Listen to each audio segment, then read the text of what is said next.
apprise this august House of the key foreign policy engagements and initiatives taken by India since the monsoon session, which ended on 8 August 2022. During this period, Indian diplomacy continued apace. Honorable President, Honorable Vice President, and Honorable Prime Minister interacted with a number of their foreign counterparts in India and abroad.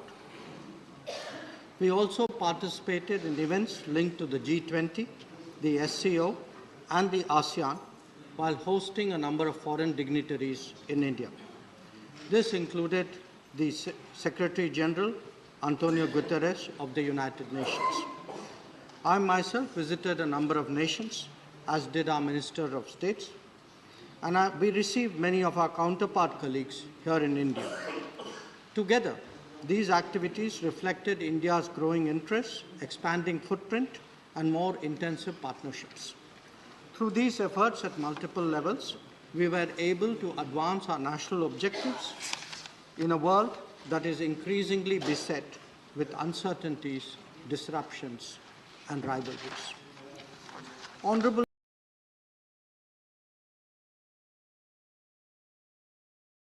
President met Her Majesty Queen Maxima of Netherlands, who visited India from 29 to 31 August 2022 in her capacity as the UN Secretary General's Special Advocate. Prime Minister of Bangladesh, Her Excellency Sheikh Hasina, also called on Honorable President during her state visit to India.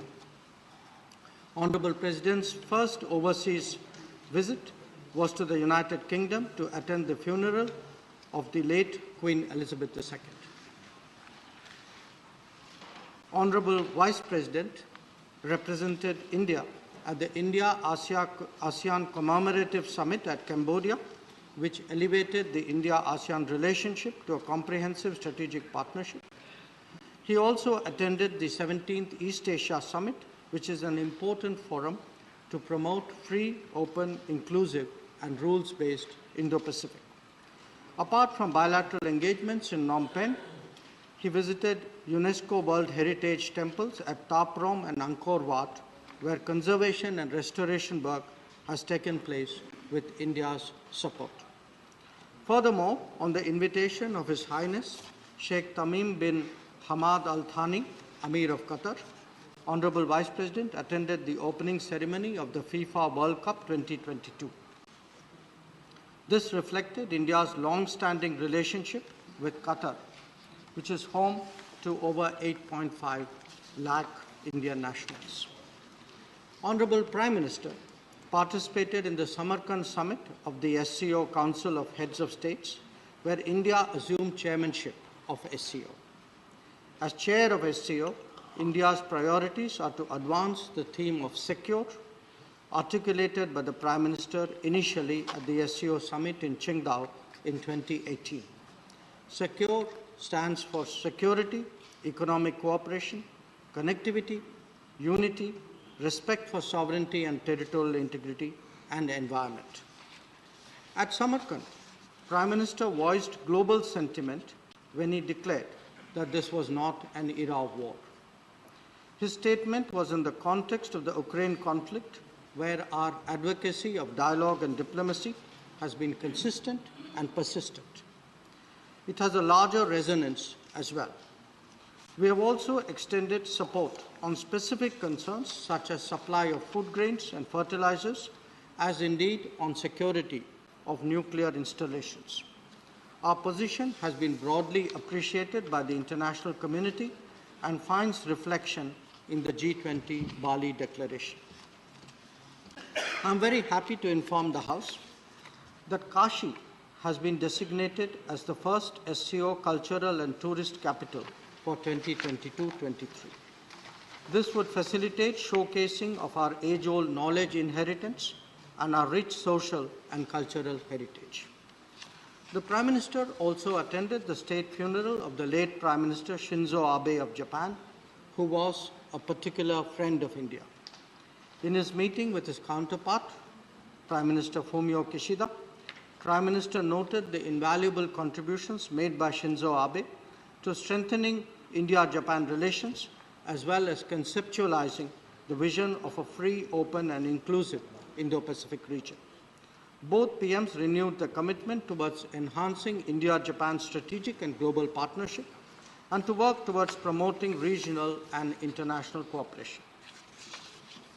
The Secretary General of the United Nations, His Excellency Antonio Guterres, paid an official visit to India from 18-20 October and joined Prime Minister in Kevadia to jointly launch the Lifestyle for Environment (LIFE) initiative. Heads of state and governments from France, UK, Estonia, Georgia, Maldives, Nepal, Madagascar, Mauritius, Argentina, and Guyana contributed with the messages of support for the LIFE initiative. Allow me, Chairman Sir, to now turn to the subject of G20. As the House is aware, the Prime Minister attended the Bali G20 summit recently, and we soon thereafter assumed its presidency. G20 is the premier forum for global economic cooperation, representing around 85% of the global GDP, over 75% of worldwide trade, and about two-thirds of the world's population. Prime Minister has noted that India's presidency of the G20 during the year of Azadi Ka Amrit Mahotsav is a matter of pride for every Indian. The G20 meetings have already commenced in India, and our endeavor is to organize about 200 of these meetings in 32 different sectors in multiple locations across India. The G20 summit is to be held next year, and it would be one of the highest profile international gatherings to be hosted by this country. During the G20 Bali summit, held under Indonesia's presidency, India extended fullest support to ensure its success. Our contribution to finding a common ground among members in a polarized environment was widely appreciated. Prime Minister also held discussions with counterpart leaders on key issues of global concern. They focused mainly on reviving global growth, ensuring food and energy security, promoting technology, preserving environment, and addressing public health and digital transformation. As is customary, many of these opportunities also provided an occasion to take stock of our bilateral relationships. Since we are assuming that responsibility, this was also a time to seek the support and cooperation of all G20 members for the success of India's presidency. Honorable members are aware that the G20 is taking place in the larger context of a geopolitical crisis. Food and energy insecurity, slow progress on sustainable development growth, mounting debt burden, and challenges to climate action and climate justice. Our endeavor is to build consensus within the G20, champion causes, especially of the Global South, and shape the setting of the agenda. This will also be an occasion for us to highlight the 3 Ds of India: development, democracy, and diversity. In our global engagements, we have discerned strong interest in India's digital delivery, public health response, green growth and development, as well as the empowerment of all sections of society. There is also an enhanced interest in our democratic traditions, which go way back in our pluralistic and consultative culture. We envisage the G20 presidency as an occasion to showcase India to the world. This will be done through cultural activities, regional festivals, technology programs, sustainability initiatives, millet promotion, one district, one product promotion, community engagement, and civil society activities. Our presidency will witness a Jan Bhagidari, where all of India would not just participate, but celebrate this occasion.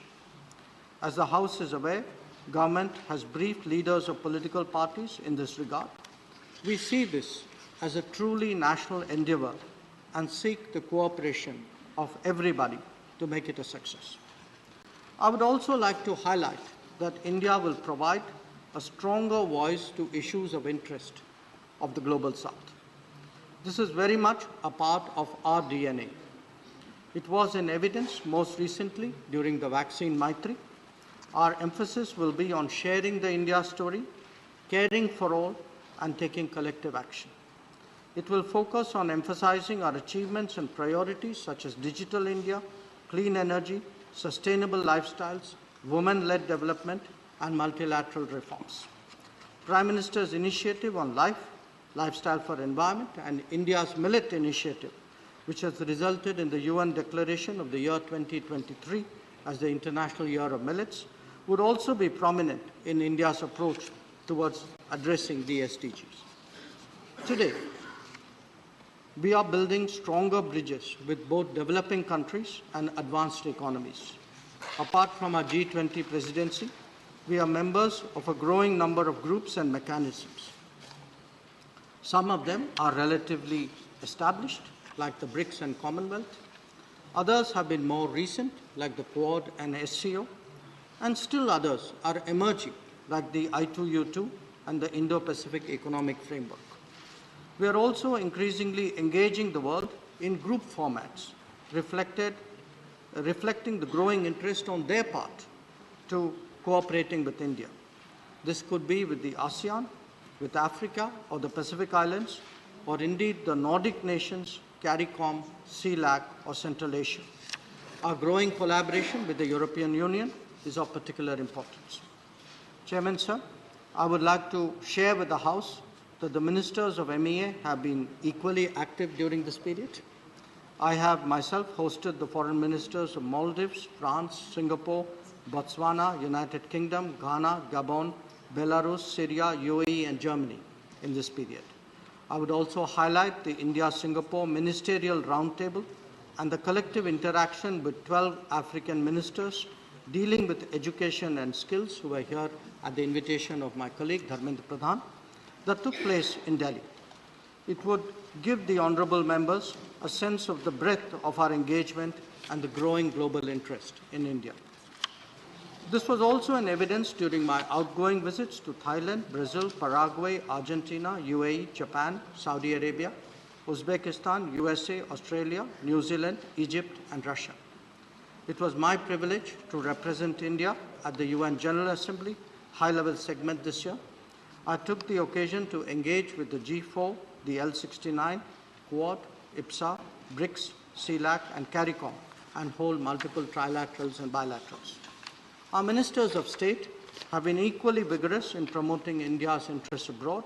Sri Muralidharanji went to Brazil, Senegal, USA, Oman, Djibouti, Kenya, Eritrea, and Nigeria. Srimati Meenakshi Lekhiji represented India at the SICA summit at Kazakhstan and visited Georgia, Norway, Iceland, and Malta. Dr. Rajkumar Ranjan Singhji was our representative at the IORA Ministerial and visited Indonesia. So, the House would also be aware that as the chair of the Counter-Terrorism Committee of the UN Security Council, India hosted its special meeting in October. All 15 members participated and paid homage to victims of the 26/11 terrorist attack at the Memorial Wall in the Taj Mahal Palace Hotel. This was the first time that the UNSC held a meeting in India. The Delhi Declaration emphasized the need to display zero tolerance towards terrorism and to combat it in all its forms and manifestations. Chairman, sir, I'm happy to inform the House that after a gap created by COVID, India will be hosting the 17th Pravasi Bharatiya Divas at Indore from 8 to 10 January 2023. This year's theme acknowledges the contributions of Indian diaspora as, quote, diaspora, reliable partners for India's progress in Amrit Kal, unquote. The 32 million Indian diaspora is a great source of support for our country. India's 4C commitment of care, connect, celebrate, and contribute would be on display during these celebrations. His Excellency President Muhammad Irfan Ali of Guyana will be the chief guest of the Pravasi Bharatiya Divas 2023. Where Republic Day 2023 is concerned, we have invited His Excellency President Abdel Fattah al-Sisi of Egypt as the chief guest. He has graciously accepted the invitation. Honorable members would also be glad to know that the 12th World Hindi Conference will be jointly organized by India and Fiji from 15 to 17 February 2023 at Fiji. This will be the first occasion for hosting this event in the Pacific region. Chairman, sir, foreign policy today is no longer just an exercise of a ministry or even simply that of the government. It has a direct impact on the daily lives of all Indians. This may be in ensuring that our products have market access or that our talent gets into the global workplace. But it is equally an effort to ensure that technology, best practices, and capital flow into India. Our endeavor in a difficult global situation is that the welfare of the Indian people is ensured, however challenging the circumstances. This may be in exceptional situations like Operation Ganga in Ukraine, or the ability to access key necessities like energy and fertilizers on affordable terms.